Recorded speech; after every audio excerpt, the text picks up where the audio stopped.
안녕하십니까. 하이데거 예술작품의 근원 강의 9번째 강의입니다. 이번 시간에는 나중말과 보탰말이라고 하는 예술작품의 근원의 부분에 대해서 영상으로 제작해 보았습니다. 언제나처럼 예술작품의 근원에서 이 오늘 영상이 어디에 위치하는가 말씀드리고 이야기를 시작해 보고자 합니다. 예술작품의 근원은 제일 먼저 머리말이 있죠. 머리말이 있고, 그리고 사물과 작품, 작품과 진리, 그리고 진리와 예술, 나중말과 보탰말, 이렇게 되어 있습니다. 그래서 우리가 지난 영상까지 해서 진리와 예술까지 다 했고요. 이번 시간에는 나중말과 보탰말이라고 하는 예술작품의 근원에 에필로그와 또 이렇게 추가된 부분, 보충된 부분 함께 살펴보고자 합니다. 네, 먼저 나중말입니다. 나중말에서 하이데거는 주로 근대 미학을 다루게 됩니다. 아마 하이데거가 예술작품의 근원 강의를 하고 나서 자신의 이 글이 이런 근대 미학과 어떤 관계를 가지는가를 좀 설명을 해야 된다고 느껴서 이 글이 나오게 되지 않았는가 생각이 됩니다. 나중말 이야기 한번 알아보죠. 나중말은 이런 이야기를 하면서 시작이 됩니다. 예술작품의 근원이라고 하는 이 글은 예술의 수수께끼에 관한 것이다. 이렇게 한 문장으로 자신의 그 앞에까지의 논의들을 이렇게 정의하는 거죠. 예술작품의 근원은 예술의 수수께끼에 관한 것이다. 그리고 사실 예술 자체가 수수께끼다. 이런 이야기를 하는 거죠. 예술 자체가 수수께끼다. 자, 그래서 예술작품의 근원은 수수께끼를 낱낱이 풀어가지고 다 해명하자는 것이 아니다. 그렇게 되지도 않을 겁니다. 다만 이 수수께끼를 주시해보자는 것이다. 이렇게 이야기를 한다는 거죠. 이게 지금까지 앞에서 설명했던 예술작품의 근원의 의의라고 하이데거는 이야기를 하고 있습니다. 네, 그렇다면 이러한 하이데거의 예술작품의 근원하고 근대 미학이 어떻게 다른가 나중말 내용을 본격적으로 한번 알아보면 좋겠습니다. 흔히들 예술에 대한 고찰, 예술가에 대한 고찰, 예술작품에 대한 고찰을 미학적 고찰이라고 하죠. 여기서 미학이라고 하는 단어가 사용되는데요. 미학이 사용되죠. 에스테틱이죠.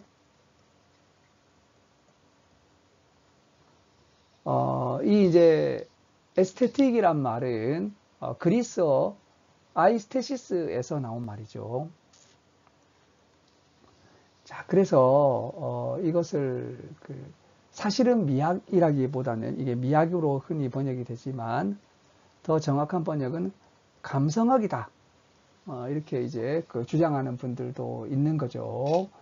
넓은 의미의 감각적 지각의 대상으로 예술작품을 이렇게 파악하는 그러한 학문을 미학 혹은 감성학이라고 하는 거죠. 이러한 이제 근대 미학이라고 하는 것은 바움가르텐이라든지 칸트라든지 헤겔 같은 분이 근대 미학에 있어서 굉장히 주요한 역할을 하신 그런 이제 분들이라고 할 수가 있겠습니다. 근데 이 근대 미학은 하이데거가 보기에는 예술작품을 하나의 대상으로 바라본다는 거죠. 이게 아주 근대적인 그러한 이제 특징인 거죠. 특별히 이 미학은 예술작품을 하나의 대상으로 그것도 감각 지각의 대상으로 받아들이면서 논의하는 그러한 학문이라고 하이데거는 이야기를 하고 있습니다. 그리고 이제 이것이 시간이 좀 지나면서 이러한 감각 지각을 뭐라고 부르냐면 체험이라고 부른다는 거죠. 에어레벤. 그래서 이제 그 체험이라고 하는 것은 예술 향유와 창작에 있어서 중요한 원천으로 여겨지게 되는 것을 보게 됩니다.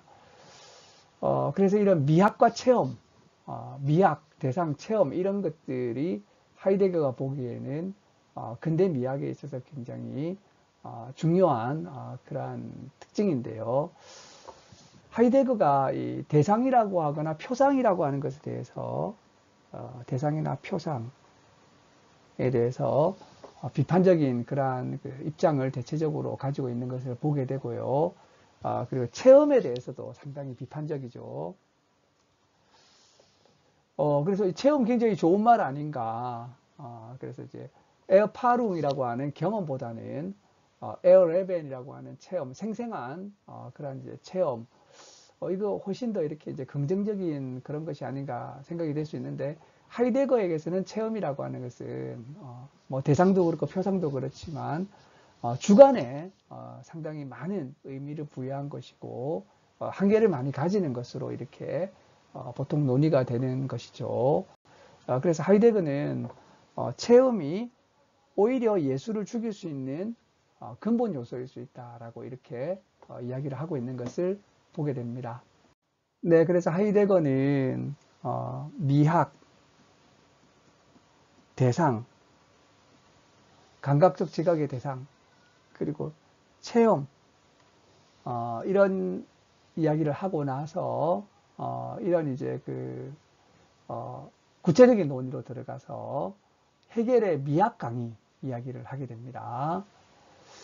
여기에서 하이데거는 헤겔의 단언, 아주 이렇게 그 과감한 어떤 이제 그런 코멘트죠. 그것을 이제 가져오게 되는데요. 헤겔의 미학 강의에 있는 이제 본문입니다. 헤겔이 뭐라고 이야기하냐면, 우리에게 예술은 더 이상 그 안에서 진리가 스스로 실제하게 되는 최고의 방식으로 간주되지 않는다. 여기서 하이데거 눈에 띄는 것이 바로 진리라는 말하고 진리가 실제하는 최고 방식이란 말이 두드러지게 들어오지 않았을까 생각이 됩니다. 그리고 예술의 형식은 정신의 최고 욕구로 존재하기를 포기했다라고 헤겔이 이렇게 그 미학 강의에서 논의하고 있는 것을 하이데거는 언급하게 됩니다. 사실 이제 헤겔의 체계에서 보게 되면 이제 그 예술이라고 하는 것이 절대적인 것에 속하는 거죠. 다스 압솔루트라고 해서 그리고 이제 엔치클로페디에서 이제 그 예술은 절대 정신의 하나가 되죠. 그래서 예술, 종교, 철학 이런 순위죠. 이걸 보게 되니까 과연 그 예술이 종교나 철학보다 이렇게 앞자리에 있으면서 최고의 방식으로 간주되지 않는다는 사실을 우리가 알 수 있는 거죠. 이것은 쉘링하고는 다른 거죠. 쉘링에게는 예술이야말로 정점인 것이죠.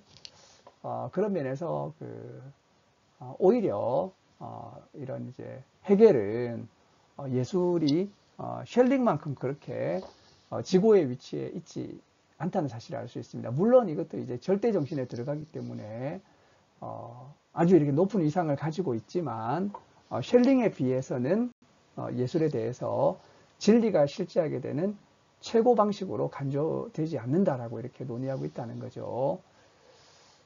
그래서 이제 이런 그 논평을 하이데거는 이야기를 하고 있습니다.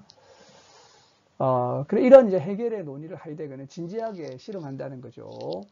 이것은 헤겔이 1828년, 29년에 미학 강의한 이후에도 위대한 예술 작품은 계속 나왔고, 그리고 이제 많은 사조들이 나타났습니다. 이런 말을 한다고 해서 헤겔의 단언을 회피할 수는 없다는 거죠. 그래서 이것은 이런 식으로 현상적인 어떤 이야기를 하면서 헤겔 미학 강의 이후에도 여러 위대한 예술 작품이 나왔는데 왜 그런 말 하느냐 이런 식으로 해서는 이 이제 그 헤겔의 단언에 대해서 정면으로 대결한 것이 아니라는 거죠. 자, 그래서 오히려 이 헤겔의 물음을 진지하게 받아들이면서 예술이 아직도 역사적 현 존재를 위해 진리가 일어나는 본질적인 방식인가? 하이데거는 그렇다 생각하죠. 그렇지 않은가? 이걸 물어봐야 된다라고 하이데거는 이야기하고 있다는 거죠. 헤겔은 1828년 지금으로부터 한 200여 년 전에 벌써 예술은 진리가 실제하는 최고의 방식이 아니다라고 이렇게 단언을 해버린 거죠. 그래 하이데거는 이것을 헤겔 강의 이후에도 위대한 예술작품이 나타났다는 걸로 대답하는 것이 아니라 헤겔의 주장을 더 근본적으로 붙잡아서 예술이 여전히 진리가 일어나는 본질적인 방식인가 아닌가를 고심하면서 이 문제에 대해서 논의를 하고 있고, 만약 예술이 그렇게 진리가 실제하는 그런 본질적인 방식이 아니라면 왜 아닌가들을 놓고 이렇게 고민을 해야 된다라고 이야기를 하고 있다고 하는 것입니다. 자, 그래서 하이데거는 헤겔의 단언을 매우 중요하게 붙잡고 논의를 진행하게 됩니다. 헤겔의 단언의 배후에는 존재자 진리에 상응하는 그리스 이래의 서구적 사유가 놓여 있기 때문이라고 하는 거죠. 특별히 이것은 존재자의 진리에 대한 어떤 입장이 그 배경으로 자리하고 있다는 것입니다. 그래서 이 단언을 우리가 단언에 대해서 결정을 내리려면 존재자의 진리로부터 결정해야 되고, 존재자의 진리에 대해서 결정을 할 때 이러한 이제 단언에 대해서 우리가 결정을 할 수가 있다는 거죠. 여기서 이렇게 이제 그 서구적 그리스 이래의 서구적 사유가 진리에 대해서 논의했던 것은 미와 선과 구분되는 그런 이제 진리였다는 거죠. 우리가 흔히 진선미라고 하죠. 진선미라고 할 때 미나 선과 구분되는 그러한 진리. 특별히 이제 인식이나 학문의 질적 특성을 부여하는 그런 이제 진에 해당하는 그런 이제 것을 이야기하는 것이다라고 생각할 수가 있겠습니다. 그런데 이런 식의 진리는 하이데거가 예술작품의 근원에서 이야기했던 그런 진리하고 다르죠. 하이데거에게서 진리는 존재자로서의 존재자의 비은폐성으로서의 진리였던 거죠. 또 진리는 존재의 진리였던 거죠. 그래서 존재 진리란 말을 쓰게 되죠. 이것을 우리가 앞에서 많이 논의했던 거죠. 그리고 미라는 것은 뭡니까? 바로 진리가 작품 속으로 스스로를 정립할 때 미가 나타나는 거죠. 그래서 미는 진리에 속해 있고 진리의 한 이제 방식이 바로 미인 거죠. 그렇기 때문에 이제 이런 미와 진리가 완전히 구별되지 않는 그러한 것을 우리가 알 수 있다는 것입니다.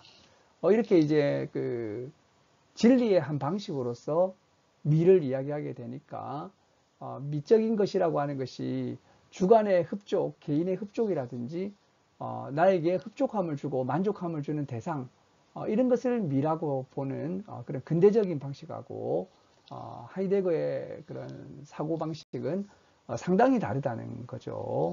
우리가 여기에서 그러한 점을 알 수 있으리라고 생각이 됩니다. 그리고 이제 서양에서 이렇게 이제 대체적으로 미라고 하는 것을 나를 흡족해 하고 만족을 주는 그런 대상에 대해서 미라고 이렇게 이야기를 했던 것을 볼 수 있고, 또 그 안에서 특히 이제 형식을 굉장히 중시했다는 것입니다. 그래서 미적인 것은 형식 속에 존립하는 것을 볼 수 있는데요. 이렇게 이제 미가 형식 속에서 존립하게 된 것은 사실은 이제 서양에서 형식이 존재자의 존재자성으로서 그런 걸로 이제 존재라고 이렇게 여겨진 적이 있기 때문이라고 하는 것입니다. 여기에서 이제 굉장히 중요한 단어가 나오죠. 존재자성. 자이언트 하이트라고 하는데요. 이거는 이제 존재자성인데, 서양에서는 이 존재자성이 존재라고 이야기를 했던 거죠. 서양에서는 서양 전통. 하지만 하이데거는 그렇지 않다는 것입니다. 이 존재자성은 존재하고 다르다는 거죠. 하이데거가 말하는 존재가 존재자성이 아니라고 하는 것을 이해하는 것도 하이데거 사유를 이해함에 있어서 굉장히 중요한 부분이 아닌가 그렇게 생각이 됩니다. 그래서 이런 이제 그 서양에서는 그러나 형식이 존재자의 존재자성으로 여겨졌다는 거죠. 이런 이제 그 역사가 특별히 이제 플라톤에게서 두드러지게 나타나게 되죠. 그래서 이제 존재는 에이도스로서 생기하고 이것이 이데아가 된 거죠. 그래서 이제 이런 이제 플라톤의 이데아로서 존재자성이 이렇게 이제 그 이해되기에 이르렀고요. 그리고 이제 형태와 진료, 모르페와 휠레라고 하는 이제 이 결합, 이것이 이제 아리스토텔레스의 그러한 이제 그 관점이죠. 이것이 에르곤이라고 하죠. 이 작품이 되고 이것은 이제 현실태의 방식으로 존재하게 되는 거죠. 현실태라고 하는 것은 에네르게이아죠. 디나미스와 구분되는 하나의 에네르게이아로 여겨지게 되고 이것이 이제 악투알리타스라는 라틴어로 번역이 되게 되고 이 악투알리타스가 독일어 비르클리카이트가 되는 거죠. 이런 이제 그 현실성이 또한 대상성까지 되게 되고 이 대상성이 체험에까지 이르게 된다는 것입니다. 그래서 정말 긴 역사죠. 이것은 그야말로 플라톤 무렵에서부터 근대 관념론에 이르기까지 에이도스 이데아가 이것이 이제 형상과 진료로 이렇게 결합한 것이 되고 이것이 이제 현실태로 존재하게 되고 이것이 현실성이 되고 이것이 이제 대상성이 되고 대상성이 체험이 되고 이런 이야기들이 이제 이 서양에서 이 미적인 것이 어떻게 보면 전개되어 온 그런 과정을 하이데거는 이렇게 정리하고 있다라고 하는 것입니다. 여기에서 이제 그 형식이라고 하는 것이 이 형식이라고 하는 것은 형상이라고 할 수도 있겠죠. 형식, 형상 이런 것들이 이제 그 포름이라고 하는 것이 형식으로 번역될 수도 있고 형상으로 번역될 수도 있겠죠. 이런 것들이 굉장히 이렇게 이제 그 미적인 것에 있어서 중요한 것으로 여겨지는 그러한 이제 역사가 있었다라고 이야기를 하고 있습니다. 하이데거는 여기까지 이야기를 하고 나서 서양 예술의 본질 역사라고 하는 것은 사실상 진리의 본질 변화에 상응한다는 거죠. 그래서 이제 이 진리의 본질 변화가 서양 예술의 본질 역사와 이렇게 거의 나란히 이렇게 전개되어 왔다는 사실을 알 수 있는 거죠. 그래서 이제 서양 예술의 본질 역사는 근대에서 강조되고 있는 체험에 의해서는 거의 파악될 수 없다고 이야기하고 있고요. 특별히 이제 미 자체만을 위해 존립하는 그런 미로부터도 서양 예술의 본질 역사는 파악될 수 없는 거죠. 이것은 서양 예술의 본질 역사라고 하는 것은 진리의 본질 변화를 깊게 이해할 때 이렇게 이제 이해되어 왔구나. 미가 어떻게 이해되는가도 알 수 있고 서양 예술의 본질 역사를 알 수 있다라고 하이데거는 이야기하고 있는 것입니다. 네, 이상의 이야기가 나중말의 이야기였습니다.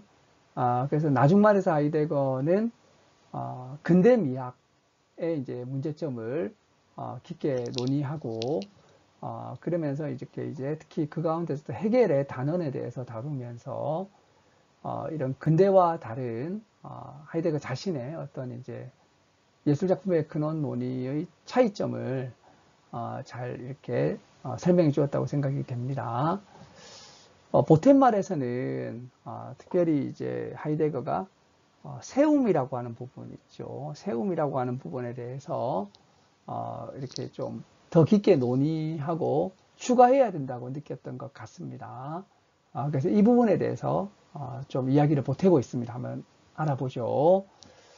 그래서 이제 그 예술작품의 근원을 세심하게 읽어간 독자라면 진리를 형태 속에 확립한다. 페스트 슈텔렌 하는 거하고, 그 다음에 진리의 도래가 일어나게 함이라고 하는 게쉔 라센이라고 하는 말이 서로 잘 일치될 수 없다는 인상에 봉착하게 된다는 거죠.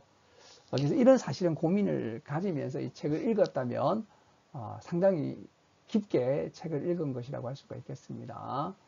왜냐하면 이 페스트 슈텔렌에서는 일종의 의욕이 들어가 있는 것처럼 보이고, 게시엔 라센이라고 할 때 라센이라고 하는 것은 이것은 수능적으로 보인다는 거죠. 그래서 무의욕의 어떤 모습으로 보인다는 거죠. 이 두 개가 서로 잘 안 맞는 것 같다고 느껴질 수 있다는 것입니다. 이 부분을 좀 이렇게 이제 하이데거가 추가적으로 설명을 해야 된다라고 생각했던 것 같습니다. 그래서 확립한다, 페스트 슈텔렌, 확고하게 세운다 이 말이죠. 이 말을 작품적으로 정립한다는 규정을 깊게 생각한다면 이 이제 그런 서로 어울리지 않는 것 같은 이 문제가 해결될 수 있다라고 하는 거죠. 세운다는 말, 슈텔렌 한다는 말, 그리고 정립한다는 말, 제젠 한다는 말, 이 말은 이제 노타라는 말과 함께 섞여 있다는 거죠.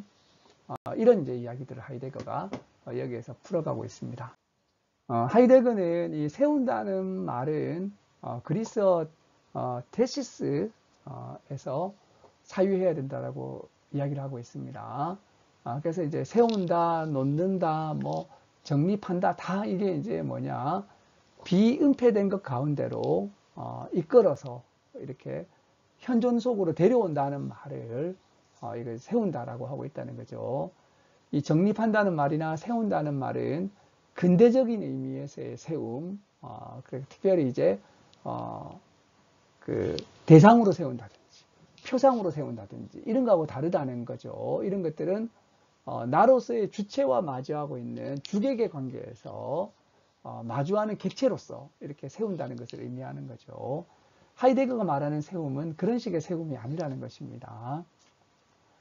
그래서 하나의 입장을 내가 이제 예술작품으로 세웠다라고 할 때, 이것은 이제 객체나 대상으로서의 서있음하고는 다르다는 거죠. 그래서 오히려 이 서있음은 지속적으로 환히 빛나고 있는 것으로서 주관의 대상이라고 하는 그러한 이제 입장하고는 다르다라고 이야기를 하고 있다는 것입니다.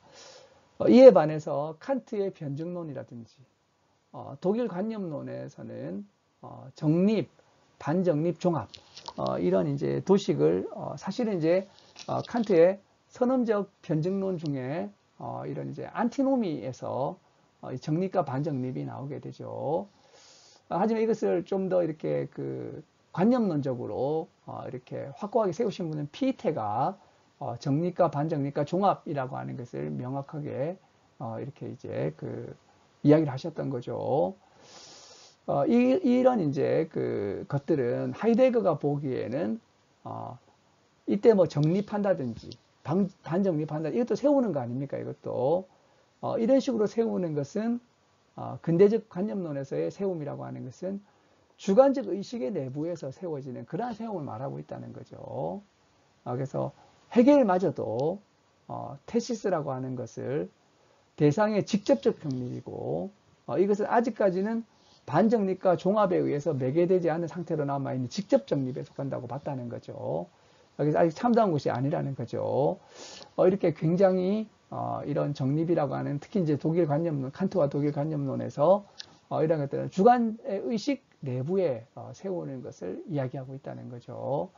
하지만 하이데거가 말하는 세움이라고 하는 것은 그런 식의 세움이 아니라는 사실을 하이데거는 꼭 강조해야겠다고 생각했던 것이라고 볼 수가 있겠습니다. 그래서 상당히 어려운 어떤 이제 논의를 하이데거가 하게 되는데요. 테시스라고 하는 것은 그리스적 차원에서는 빛남과 현존 속에 놓게 한다는 의미를 가지고 있다는 거죠.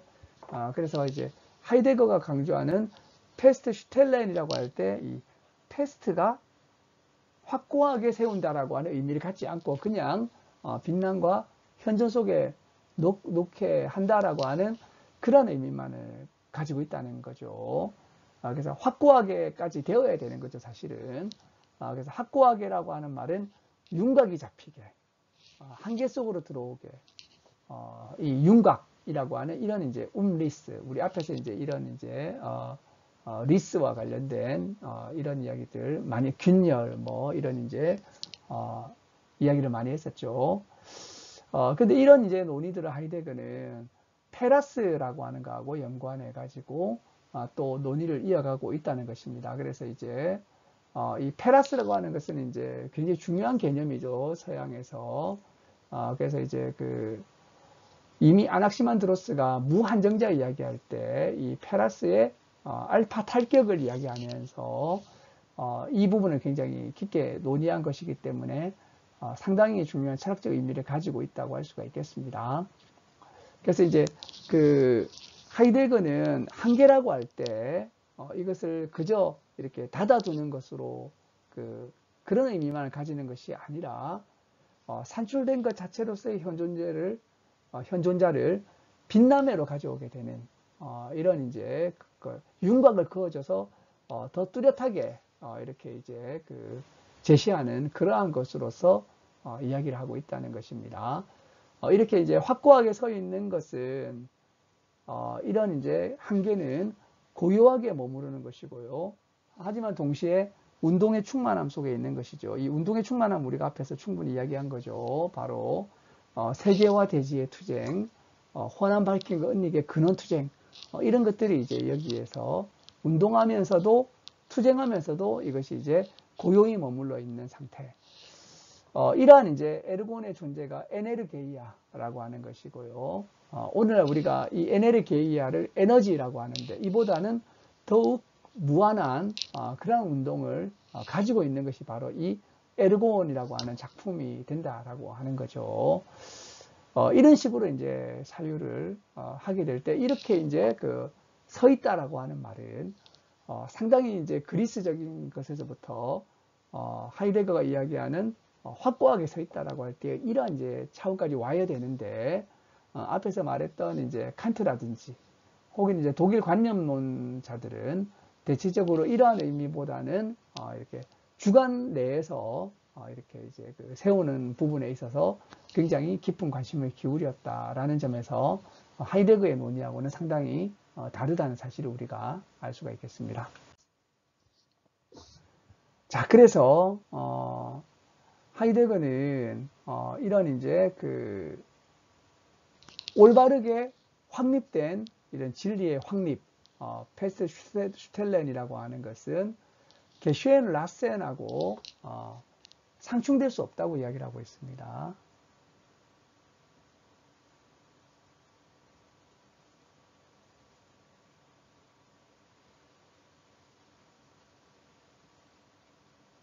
이 둘은 이제 서로 상충된 것이 아니라 서로 이렇게 이제 공속하는 거죠, 사실은. 서로 이렇게 이제 함께 속하는 것을 의미하고 있다는 거죠. 그래서 이것은 뭔가 이렇게 이제 세운다라고 할 때 우리가 이 세움을 뭐 근대적 의미의 포슈텔렌이라든지 이런 걸로 생각해서는 안 된다는 것입니다. 그것은 앞에서 말씀드린 것처럼 그리스적 의미의 테시스라고 하는 그런 이제 차원에서의 이런 이제 세움이고요. 이런 식의 세움이고 여기 게시엔 라센이라고 할 때 이 라센이라고 하는 것도 마찬가지로 피동적인 것이 아니라 또한 테시스라는 의미에서의 최상의 행위이기도 하다는 거죠.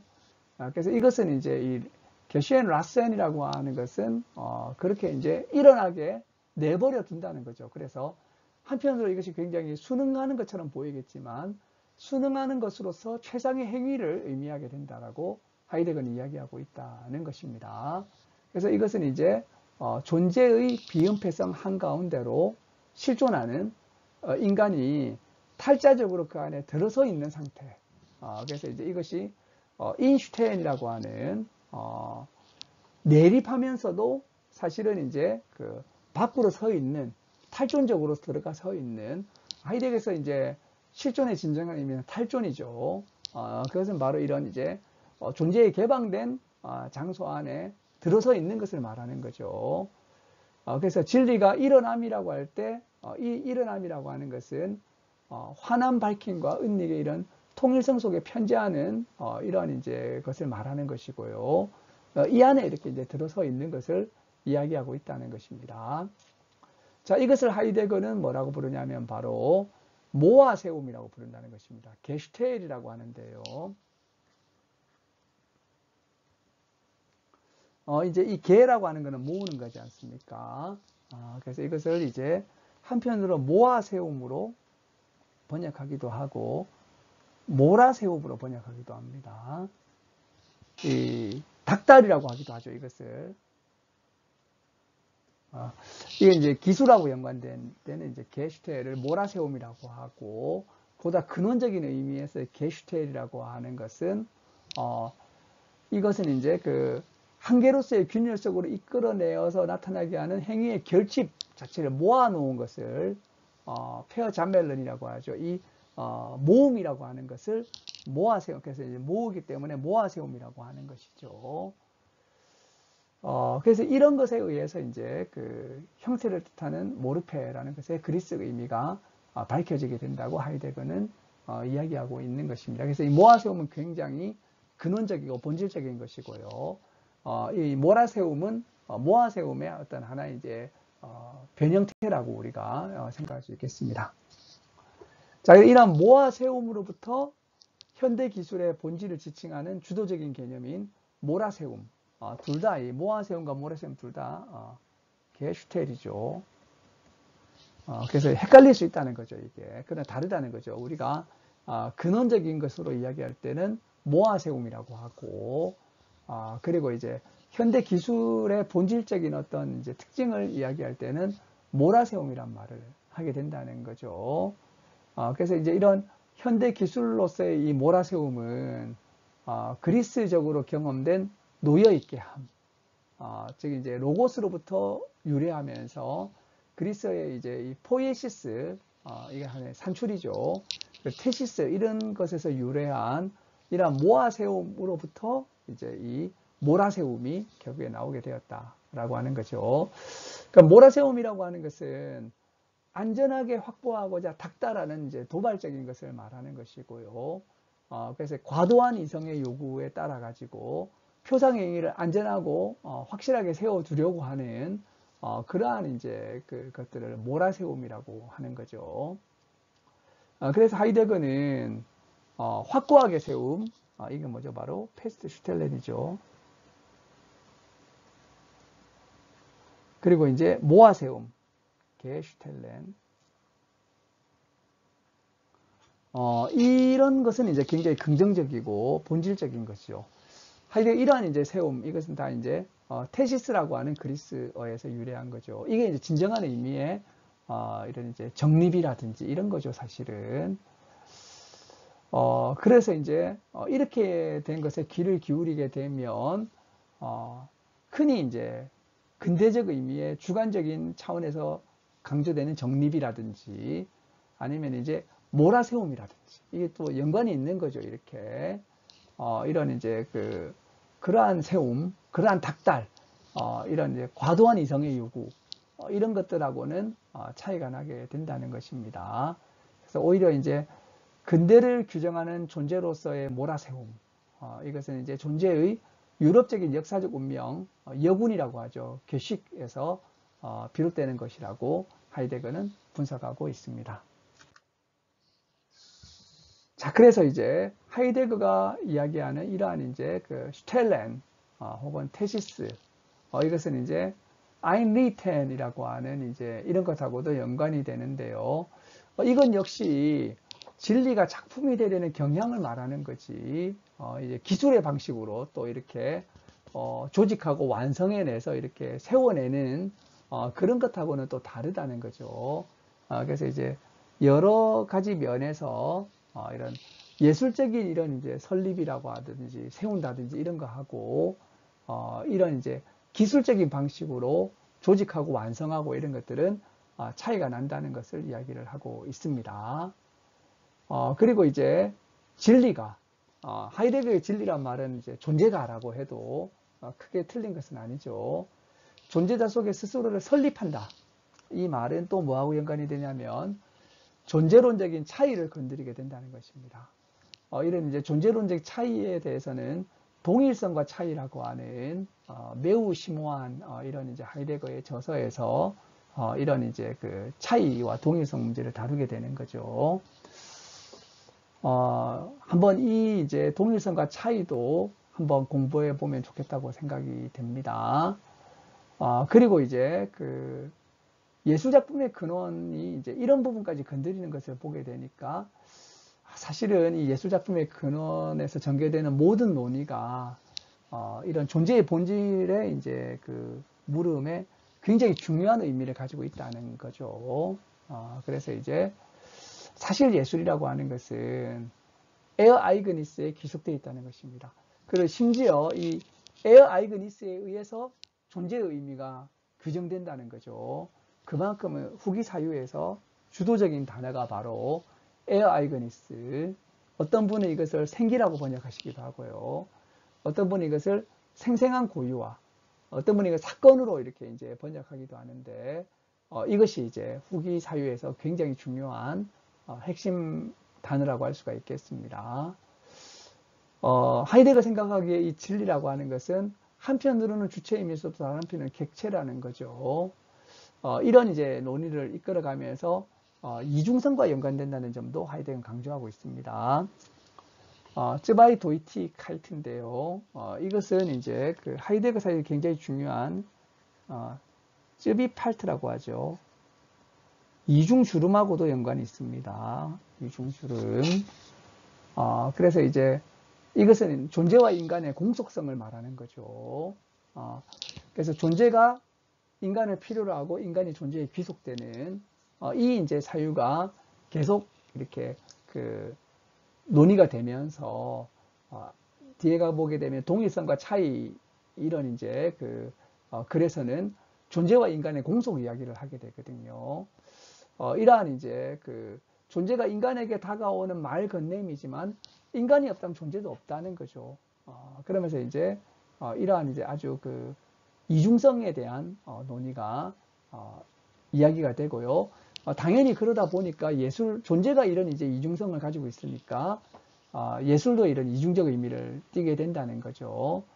그래서 한편으로는 이제 그 예술에서는 창작함과 보존함이라는 부분이 있다는 거죠. 주객으로 이렇게 이제 나뉘는 것 같은 이런 이제 이 주객이라고 하는 것은 굉장히 표피적인 것이고요. 사실은 더 근본적인 것은 공속인 것이죠. 이중성인 것이고 또 이렇게 예술 작품에서 보게 되면 창작과 보존의 이런 이중성이 거기에 보이게 된다는 거죠. 그래서 이제 이 예술 작품과 예술가 둘 다 한편으로는 이제 뭐 주체와 객체처럼 느껴지겠지만 이것들은 다 이런 이제 그 예술의 본질적 영역에 존립하는 것으로서 이야기가 되고 있다고 하는 것입니다. 자, 이러한 논의들은 하이데거가 왜 이걸 적어 놓았는가? 바로 이런 그 하이데거의 이런 예술 작품의 근원이라고 하는 것이 예술이라고 하는 것에 국한된 것이 아니라 더 근원적으로는 진리와 존재의 문제까지, 그리고 하이데거 자신이 가장 깊게 사유하는 후기에 매우 심오한 이런 이제 존재 사유의 여러 영역과 다 결부되어 있다는 것을 이야기하고 있다는 것입니다. 그래서 이 예술 작품의 근원이라고 하는 이 글이 하이데거 후기 사유에 있어서 결정적으로 중요한 의미를 가지게 된다는 사실을 우리가 여기에서 또 확인할 수 있다고 할 수가 있겠습니다. 자, 그래서 이 작품 속으로 진리가 정립된다는 이 명칭에서는 존재와 인간 본질의 연관이 이제 숨겨져 있는 거죠. 그래서 이제 이런 그 존재와 인간의 연관, 이 굉장히 이제 그 중요한 연관이죠. 이것은 존재와 시간 이래로 하이데거가 계속해서 다양한 방식으로 고심하면서 다양한 방식으로 언어로 이렇게 논의하게 되었던 거죠. 그래서 존재와 현존재, 존재와 인간, 이런 이제 존재와 인간에 대한 하이데거의 깊은 고심 논의는 동일성과 차이라는 이제 그런 글에서 존재와 인간의 공속에 대한 그 사유, 특히 에어 아이거니스를 중심으로 하는 그런 사유에서 상당히 깊게 다루어지지 않았는가 생각이 됩니다. 근데 이런 이제 다양한 방식으로 언어화되었다라고 할 때, 결국에 여기 또 이제 언어의 문제가 또 결부가 된다는 거죠. 그래서 이제 이러한 이제 여러 가지 의문점들은 언어의 본질과 시집기의 본질이 이제 논의되면서 밝혀지는 그러한 장소로 또 이렇게 나아가게 된다는 거죠. 그러면서 여기서 또 어떤 이야기를 하게 되냐면 존재와 자기의 공속성 이야기를 또 하고 있다는 것입니다. 존재와 언어의 공속성 이야기가 논의된다는 거죠. 그래서 이제 이런 아주 깊은 논의들도 또 하이데거의 언어로의 도상에서라고 하는 이제 이 글에서 또 논의가 된다고 할 수가 있겠습니다. 자, 그래서 전체 예술작품의 근원 이 강의를 마무리하면서 하이데거가 독자가 피상적으로만 읽어 나간다면 궁핍 상태 속에 남아있게 될 것이다. 이렇게 이야기한다는 거죠. 그러면서 이제 일종의 변명도 이렇게 이야기하고 있는데요. 존재 진리를 경험하는 길의 다양한 지점에서 하이데거가 걸었던 거죠. 존재 진리를 경험하는 길을 걸었던 거죠. 그때그때마다의 이런 이제 길에서 그때그때마다 열심히 하이데거는 자신의 사유를 이야기를 해주었습니다. 하지만 그때그때마다 적절하게 말하는 것은 하이데거 본인에게 있어서도 무척이나 힘겨운 일이었다는 거죠. 그래서 이제 이러한 이제 깊은 논의를 담고 있기 때문에 피상적으로만 읽어 나가게 된다면 이게 무슨 말인지 잘 깊게 느끼지 못하고 책을 읽을 수 있는 어떤 이제 그러한 여지가 있다는 것을 하이데거가 우리에게 경고해 주는 것이 아닌가 생각이 됩니다. 이것으로 예술작품의 근원 전체 내용을 9번에 걸쳐 가지고 여러분에게 줄거리를 요약해 드렸습니다. 아마 이 어려운 책이고 아주 압축적이기 때문에 쉽지 않게 이렇게 느껴지는 책이 아닌가 싶습니다. 그러나 이 책은 예술이라고 하는 이제 영역에 있어서도 예술 철학에 있어서도 굉장히 의미심장한 그런 위대한 글이 아닌가 생각이 됩니다. 그리고 또 이렇게 하이데거 후기 사유에 정말 중요한 여러 국면들이 거의 다 굉장히 암시적인 형태로 다 들어가 있다는 점에서 또한 귀중한 작품이 아닌가 그렇게 생각이 됩니다. 네. 9분의 영상을 또 이렇게 마무리하게 되니 또 감회가 새롭습니다. 네. 긴 영상 잘 시청해 주셔서 감사합니다. 감사합니다.